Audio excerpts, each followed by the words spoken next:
ஏசாயா 8ஆம் அதிகாரம் 20ஆம் வசனம் அழகா சொல்லுது. அறுப்பு காலம் சென்றது, கோடை காலமும் முடிந்தது, நாமும் ரட்சிக்கப்படவில்லை. ரொம்ப டச்சபிள் வசனம் எனக்கு அது. இதை நான் ரொம்ப நாளைக்கு முன்னாலே பல வருஷமா வாசிக்கிட்டே இருக்க வசனம். எனக்கு ரொம்ப பிடிச்ச வசனம். அறுப்பு காலம் சென்றது, the harvest is past, the summer is ended and we are not saved. நாம் ரட்சிக்கப்படவில்லை. பொதுவா ரட்சிப்பு என்பது வருஷத்துல ஒரு திருச்சபை சொல்லுது, வருஷத்துல ஒரு தடவை ரட்சிப்பு பெற்றா போடுவோம், வருஷத்துல இல்லை, வாழ்க்கையில் ஒரு முறை. ஆனா வேதம் சொல்லுது தினமும் ரட்சிக்கப்பட வேண்டும். தினமும் அதுதான் பரமண்டலில் எங்கள் பிதாவை உங்களுடைய நாமம் பரிசுத்தப்படுவதாக, உங்களுடைய ராஜ்யம் வருவதாக, உங்களுடைய சித்தம் பரமண்டலில் செய்வது போல பூமியை செய்து அந்தந்த பங்களை எங்களுக்கு டெய்லி பிரெட் எங்களுக்கு தாங்க. எங்களுக்கு விரோதமாய் குற்றம் செய்ய நாங்கள் மன்னிக்கிறது போல அவர்கள் எங்கள் குற்றங்களை தினமும் உணவு தாங்க, தினமும் நாங்கள் மன்னிக்கணும். டெய்லி ஃபர்கிவ்னஸ், அவர்களே எங்களை மன்னிக்கணும். இதுதான் ரட்சிப்பு. இது சென்றுச்சு தினம் ரட்சிப்பு வாங்கணும் தான் வேதம் எனக்கு தெரிந்தவரை சொல்லுது. ஒருவேளை அப்படிப்பட்ட ரட்சிப்பு நம்ம ஒரு சர்ச்சில் ஒரு பெரிய பாடல் குழுவினர், புதிய ஆர்கனைசர், அந்த பாடல் குழுவினர் கையாற்றப்போ பார்த்துருக்கீங்களா? அப்படின்வாங்க. அவங்க அப்படி ஆக்ட் பண்ணுறப்போ அந்த மாதிரி அந்த வாய்ஸ் மாறுவீங்க. அவங்க அப்படி விட்டு அந்த வாய்ஸ் கொஞ்சம் மாடு மேலே அப்படின்னு டக்குன்னு மேலே போயிடும் வாய்ஸ். அதை தகுந்து பாடணும். அவங்க அந்த பாடல் குழுவினர் என்ன பண்ணுவாங்கன்னா, அந்த அவருடைய முகத்தையும் கண்ணையும் கைகளையும் பார்த்து உடம்பு பார்ப்பாங்க. பாடி லாங்குவேஜ் என்று பெயர், உடம்பு மொழி என்று பெயர். உடம்பு, கை, கண், தலை இதெல்லாம் பார்த்துக்கிட்டே அவங்க படிக்கணும். வேற எங்கேயும் பார்க்கக்கூடாது, புக்கை கூட பார்க்கக்கூடாது. அப்போ அந்த பாட்டு நல்லா இருக்கும். அந்த அந்த அந்த ப்ராக்டிஸ் முடிஞ்ச உடனே அந்த பாஸ்டர் சொன்னார், அந்த பையன் சொன்னார், முந்தின கோயிலில் என்ன தப்பு பண்ணாங்களோ அதே தப்பை தான் நீங்கள் பண்ணுறீங்க. நான் 20 வருஷத்துக்கு முன்னாடி ஒரு கோயிலில் தப்பு இருந்தேன், அந்த கோயிலில் என்ன தப்பு பண்ணாங்களோ அதே தப்பு தான் நீங்கள் பண்ணீங்கன்னாங்க. அப்போ அதில் ஒரு மனிதர் நீ மாதிரி ஒரு திருக்கணும்னா, அவங்களுக்கு நீங்கள் தானே மாஸ்டர், எங்களுக்கு நீங்கள் தானே மாஸ்டர், தப்பு எப்பவுமே இருக்கும்னா அந்த தப்பு வேற மாஸ்டர்னா மாறி இருக்கும்.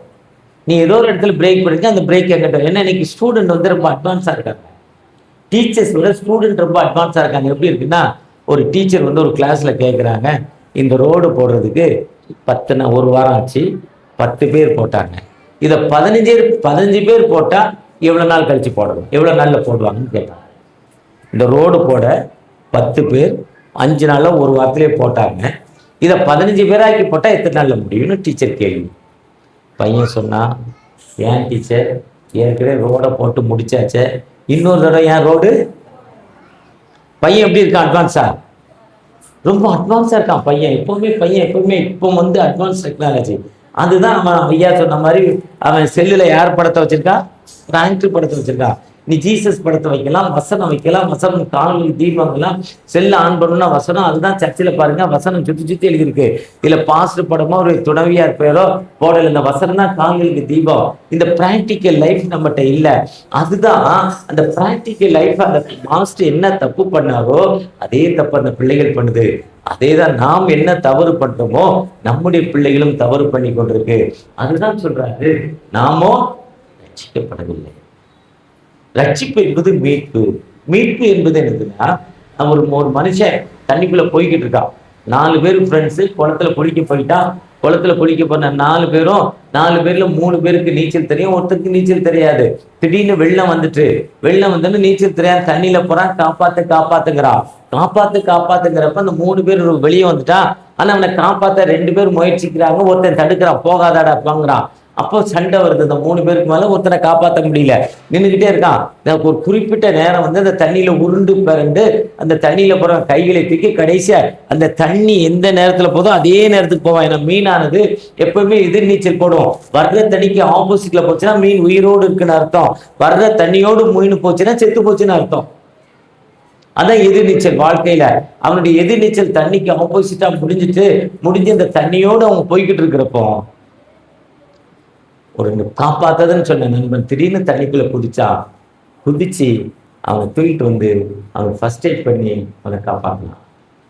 அப்போ மற்ற 2 பேர் கேட்டான், முட்டா பையில முதல்ல போனா காப்பாத்திருக்கலாம், ஏன்டா இவ்வளவு கஷ்டம்னு சொன்னான். அப்போ அவன் சொன்னான், அவன் என்ன பண்ணான்? முயற்சித்தார். அந்த முயற்சி செய்யறப்போ நம்ம போனா நம்மளே என்ன பண்ணிடுவான், தண்ணிக்குள்ள நிற்கிடுவான். அதுதான் ஆண்டவர் சொல்றாரு, நீ கஷ்டப்படுறவரையும் விட்டுட்டேன், அப்புறம் தகப்பனே தகப்பனே டேடி டேடி என்று அவரை நோக்கி நம்ம எப்போ கூப்பிடுறோமோ கூப்பிடுற நேரத்தில் நமக்கு விடுதலை கொடுக்கும் ஆண்டவர்.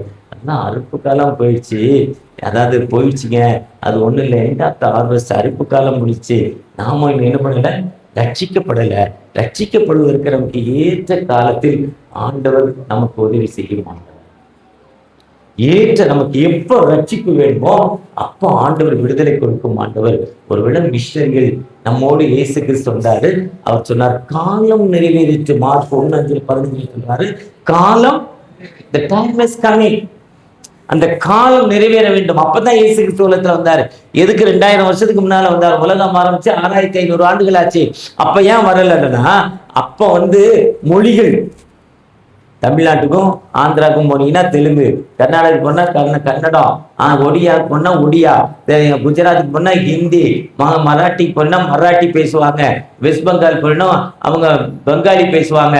இந்த மொழியெல்லாம் ஒன்னாகணும், ஒருத்தர் பேசுறத புரியணும், காமன் மொழி வரணும்னு அந்த ஏற்ற காலத்துக்காக அந்த சூழ்நிலைக்காக காத்திருந்தார். அந்த ஏற்ற காலம் என்பது எனக்கு வேதனை, கடன் பிரச்சனை, வேலை இல்லை, வியாதி, மன உளைச்சல், நான் ஏன் இனிமே இருக்கணும், அப்படிப்பட்ட கடைசி நிலைமையில் ஆண்டவர் நோக்கி நினைக்கிறப்போ அந்த ஆண்டவர் விடுதலை கொடுக்கும் ஆண்டவர், அந்த ஆண்டவர் வாழ்வு கொடுக்கும் ஆண்டவர், அந்த ஆண்டவர் உயர்த்தும் ஆண்டவர். அதுதான் ஏற்ற காலத்துல அந்த மிஷனரி போவாங்க. அதுதான் அந்த மிஷனரியுடைய மிஷன் மூவ்மெண்ட்டுடைய தன்மை. என்னன்னா, நீ இந்த இடத்துக்கு போகும்போது ஆண்டவர் போகணும். குபை பண்றப்போ எப்படின்னா, ஒடியா சத்தீஸ்கர் தீவிரவாதிகள் உண்டு. தீவிரவாதிகள்லாம் மேல் ஜாதி மக்கள், கீழ் ஜாதி மக்கள். கீழ் ஜாதி மக்கள் வீட்டுக்குள்ள மேல் ஜாதி மக்கள் ஆண்கள் எப்பனாலும் போகலாம், அந்த பெண்களை தொடலாம், கீழ் ஜாதி பெண்களை. அவங்க உள்ள வந்தோன்னா கீழ் ஜாதி அவருடைய கணவரோ அப்பாவோ அம்மாவோ அண்ணனோ தம்பியோ யார் இருந்தாலும் வீட்டை விட்டு வெளியே போனால் அந்த பொண்ணு மட்டும் இருக்கணும். இது எழுதப்படாத சட்டம். இதோ ஒரு பையன் கேட்டான். என்ன கேட்டான்னா, டேய், எங்க அம்மா, எங்க அக்கா, என் ஒய்ஃபு, என் தங்கச்சி, நீ தொடுறதுக்கு நீ யாருடா? என் ஒய்ஃபு, என் நீ தொடுறதுக்கு யார்? அவன் சொன்னா அது எனக்கு போட்டதான் மீதி உனக்குங்கிறான். அவன் போய் தாசில்தார்கிட்ட சொன்னான், தலையாரிகிட்ட சொன்னான், விவோட்ட சொன்னான், தாசில்தார்கிட்ட சொன்னான், கலெக்டர்கிட்ட சொன்னான், எஸ்பிகிட்ட சொன்னான். யார் கடைசியாக அருவா கையில் எடுத்தான். யார் மேல் ஜாதிக்காரன் வீட்டுக்கு வரணும் தரையை தூக்கிட்டான். அவனுக்கு பேரு நக்ஸலைட். அவன் என்ன கேட்டான்? அவனை பொறுத்தவரை நீதி கேட்கிறான். அவனுக்கு பேரு ஜட்ஜ்மெண்ட், நீதி கேட்குறான். அவனை போலீஸ் பிடிச்சி ஜெயிலில் போட்டுருச்சு, கொலை பண்ணான். அது ஒரு மிஷனரி சிவராஜன் ஒருத்தர் இங்கேருந்து கடந்து போகுது. அங்கே இருக்க அந்த மகனை பார்த்து, ஜெயிலில் இருக்கிறவங்க பார்த்து காஸ்பல் சொல்லி இயேசு கிறிஸ்து ரட்சிப்பதற்காக வந்தார். லூக்கா 4:18 ஏசாயா 61:1 சங்கீதம் 146 திக்கற்ற மக்களுக்கும் ஏழைகளுக்கும் விடுதலை கொடுப்பதற்காக இயேசு கிறிஸ்து உலகத்துக்கு வந்தார் என்ற அந்த வார்த்தைகளை சொல்லி அந்த நக்ஸலைட்டு பின்னால மிஷனரியா மாறிட்டார். அந்த காலங்கள் அது எப்போ வந்தாருன்னா, அவன் புரிந்து கொள்ளும் தன்மை வர வேண்டும். அந்த மிஷனரி சிவராஜ் இன்னைக்கு உயிரோட இருக்கிறார். இன்னைக்கு அவர் ஒய்ஃபு கொஞ்சம் உடம்பு சரியில்லை, கிட்னி ப்ராப்ளம், பையனுக்கு கிட்னி ப்ராப்ளம், சென்னையில் வேலை செய்கிறான் பையன், ஒய்ஃப் கொஞ்சம் மென்டல் அப்செட்டு, சூப்பர் மிஷனரி. ஒருவேளை அந்த காலங்கள் வந்துருச்சு. அந்த காலங்கள் வர்றப்ப நம்ம பயன்படுத்தி கொள்ள வேண்டும். அந்த காலங்கள் வர்றப்போ பயன்படுத்தி கொள்றப்போ ஆண்டவர் நம்மை உயர்த்தும் ஆண்டவர். இப்ப நம்ம என்ன பிரச்சனை, என்ன வேதனை, என்ன துன்பங்கள் இருந்தாலும் தகப்பனே எனக்கு விடுதலை கொடுங்கன்னு கேட்கிறப்போ நமக்கு விடுதலை கொடுக்கும் ஒரு உயிருள்ள ஆண்டவர் நம்மோடு கடந்து இருக்கிறார். நமக்கு வாழ்வு கொடுக்கும் நம்ம ஆண்டவர் ஏற்ற காலத்துல தகப்பனே எனக்கு விடுதலை கொடுங்க, என்னை ஆசீர்வதிங்கன்னு கேட்கிறப்போ நிச்சயமாக நமக்கு விடுதலை கொடுக்கும் ஒரு உயிருள்ள ஆண்டவர் நம்மோடு கடந்து. நம்ம எதுக்குமே பயப்படுவாங்க. அந்த காலங்கள் தெரியும். அதுதான் பிரசங்கி 3:3 சொல்றாரு, எல்லாவற்றிற்கும் அழுறதுக்கு ஒரு காலம் உண்டு, சிரிப்ப ஒரு காலம் உண்டு, துக்கிக்க ஒரு காலம் உண்டு, அதன் காலத்தில் நேர்த்தியாக செய்யும் ஆண்டவர். அந்தந்த காலத்தில் நேர்த்தியாய் செய்யும் ஆண்டவர். அந்த ஆண்டவற்றை தகப்பனேன்னு கேட்கிறப்போ நிச்சயமாகவே சொந்தம் என்று சொல்லிக்கொள்ள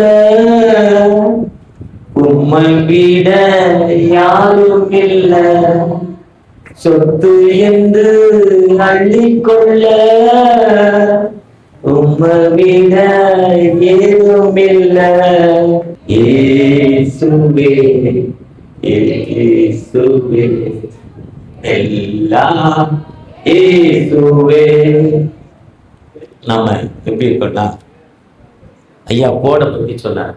மேல கீழே ஒரு மிஷன், ஒரு யூத் மீட்டிங் நடந்தது. அந்த யூத் மீட்டிங்ல 10 பேரை கூப்பிட்டாங்க. ஒரு போர்டு வச்சாங்க. அந்த போர்டில் இந்த 3 கோடு போட்டாங்க. ஒரு கோடு நீளமா, ஒரு கோடு அதை விட கொஞ்சம் கட்டையா, அதை விட ஒரு கோடு கொஞ்சம் கம்மியா. அதில் 10 பேர்ல 9 பேரை கூப்பிட்டு இதில் ஒரு கேள்வி கேட்க போகிறோம். கேட்குற கேள்வியை நாங்கள் அவுட் பண்ணிடுறோம். எந்த கோடு பெரியதுன்னு கேள்வி கேட்போம். அப்போ எது சொல்லுவோம், எது பெரிய கோடோ அதை சொல்லுவோம். ஆனால் நீங்கள் 9 பேரும் 2வது கோடு தான் பெரியதுன்னு சொல்லணும். ஒரு கண்டிஷனோட அந்த கொஸ்டின் போட்டு கொடுத்துட்டாங்க. கொஸ்டின் கொடுத்தாங்க, எந்த கோடு பெரியது 10 பேர்த்தையும் கேட்டாங்க. 9 பேர் எழுந்து நின்று 2வது கோடு தான் பெருசுனாங்க. 2வது கோடு சின்னது. ஒரே ஒரு ஆள் சொல்லலை. அப்போ நம்ம மத்தியாஸ் பாஸ்டர் மாதிரி ஒருத்தர் வந்து அவர் தான் நடத்துறவர். ஏன்பா நீ மட்டும் சொல்லலை கேட்டாங்க. கொஞ்சம் திங்க் பண்ணிட்டு 9 பேரும் அந்த கோடு தானே பெருசுங்கிறாங்க, 10வது கோடு தானே முதல் கோடு தான் பெருசு, 9 பேரும் 2வது கோடு பெருசுங்கிறாங்க. ஒருவேளை நம்ம கண்ணு கொஞ்சம் மங்கல் ஆயிட்டோம், இல்ல உண்மையா இதான் பெருசா இருக்கோ?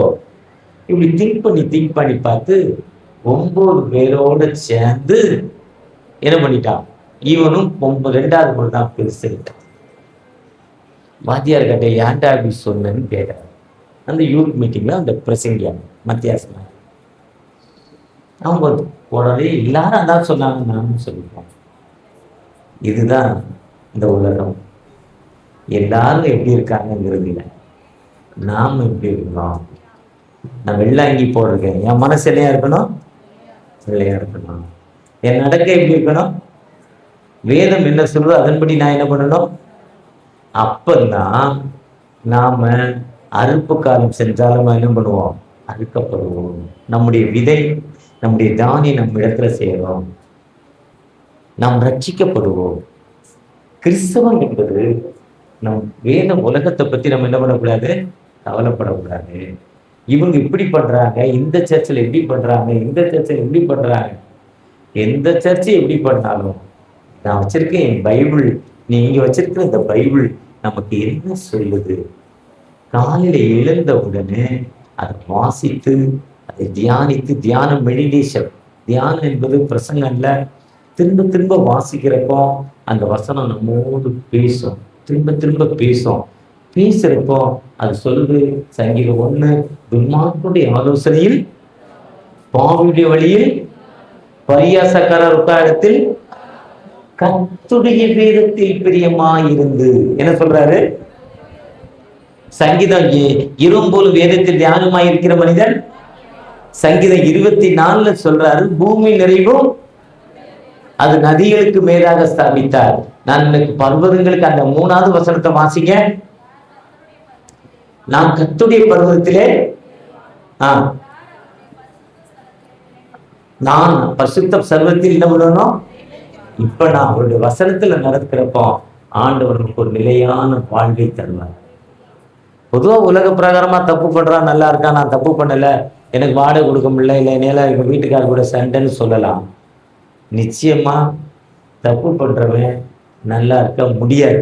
அது பாஸ்டா இருந்தாலும் சரி, என்னை மாதிரி பிரசங்கியா இருந்தாலும் சரி, இல்லை யாரா இருந்தாலும் சரி, தப்பு பண்றவன் தப்பு தான் பண்ணி ஆகணும். அதுக்கு ஒரு நாள் ஜட்ஜிமெண்ட் உண்டு. அதுதான் இன்னைக்கு தமிழ்நாட்டுல நடந்த எலெக்ஷன். கடவுள் நியாயம் தீர்க்கும் கடவுள், விடுதலை கொடுக்கும் கடவுள். எப்படின்னா, இங்கிலாந்துல செகண்ட் சார்லஸ் ஒரு மணி செய்ய சொல்றாரு, நிறைய பணம் கொடுக்குறாரு. ஒருத்தர் அந்த பணத்தை வாங்கி தப்பா செஞ்சு மணி சரியா செய்யல, ஆலய மணி அடிக்கலை. செஞ்சவரே கூப்பிட்டு அடிக்க வைக்கிறார். செஞ்சவர் வந்து ட்ரை பண்றாரு, இழுத்து பார்க்குறாரு, அவுந்து அவர் தலைமையிலே விழுந்து அந்த இடத்துல இறந்து போனார். தப்பு பண்ற நிலைமை, பொய் சொல்ற நிலைமை, இதுதான் வாழ்க்கை. எனக்கு தெரிஞ்சு வேலை செல்ல ஒரு ஓனர் பல லட்ச ரூபா முதல், நான் சொல்லுவது 40 வருஷம், பல கோடி ரூபா முதல் இன்னைக்கு அவனை விட்டுட்டு நம்பி போயிடுவார். அவன் தான் ஓனர். அவனுக்கு தெரியாம கொஞ்சம் கொஞ்சமா திருடி தனியா கடை வச்சான். கொஞ்ச நாள்ல இன்னைக்கு ரோட்ல உணவு இல்லாம நிக்கிறான். அந்த முதலாளி நல்லா இருக்கிறார். இதுதான் நிலைமை. நான் பார்த்த லைஃப். ஒருவேளை அதுதான் இந்த அன்பு காலம் வரவரை நாம் காத்திருக்க வேண்டும். கோடை காலம் சென்றுச்சு, சம்மர் சீசன் போயிடுச்சு, நாம் ரட்சிக்கப்படுகின்றோம். ஆண்டவருக்கு ஏற்ற பிள்ளைகளாய் மாறுறோம். ஆண்டவர் நம்ம உயர்த்தி மாற்றுவர். நம்முடைய வேதனையை மாற்றி எல்லா நிலையிலும் உயர்த்தி மாற்றுவர். நம்மோடு கடந்து வந்திருக்கிறார். அந்த ஆண்டவர் ஒரு காலம் நம்மை கைவிடுதில்லை. அந்த ஆண்டவரை நோக்கி தகப்பனே, எங்களை செஸ் பண்ணுங்க தகப்பனே என்று அவரை நோக்கி பார்ப்போமா? பார்க்கிறப்போம் நிச்சயமாக நம்முடைய விடுதலை நிச்சயமாகவே நம்மை ஆசீர்வதிக்க மாட்டோம். அவரை நோக்கி பார்ப்போம். பொல்லா உலக சிற்றின்பங்கள் எல்லாம் அழியும் மாயையே. பொல்லா உலக சிற்றின்பங்கள் எல்லாம் அழியும் மாயையே. காணாய் நிலையான சந்தோஷம் பூவினில் கர்த்தாவின் நன்கண்டைவார். காணாம் நிலையான் சந்தோஷம் பூவினில் கர்த்தாவின் நன்கண்டைவார். சிலுவை சுமந்த உருவம் சிந்தின ரத்தம் புரண்டோடியே நதி போலவே பாய்கின்றனே. நம்பி இயேசுவண்டை வா, நம்பி இயேசுவண்டை வா. மீண்டுமாய் திருச்சி வைக்காங்க, ஏஎஃப் திருச்சி வைக்காங்க. திருச்சபை மக்களுக்காக ஜெபிக்கிறப்பா. அறுப்பு காலம் சென்று கோடை காலம் முடிந்திருப்பா. நாங்களும் ரட்சிக்கப்படவில்லை என்று வேதத்தின்படி சங்கீதம் 1 சங்கீதம் 24 படி தங்கப்பட்ட உமக்கு ஏற்ற பிள்ளைகளால் வாழ செய்வா. உங்களுடைய பிரசனம் எங்களோடு இருக்கும் பயணத்தில் வீட்டிலேயே சுமலட்சி வகையில் நான் கேட்டாங்க.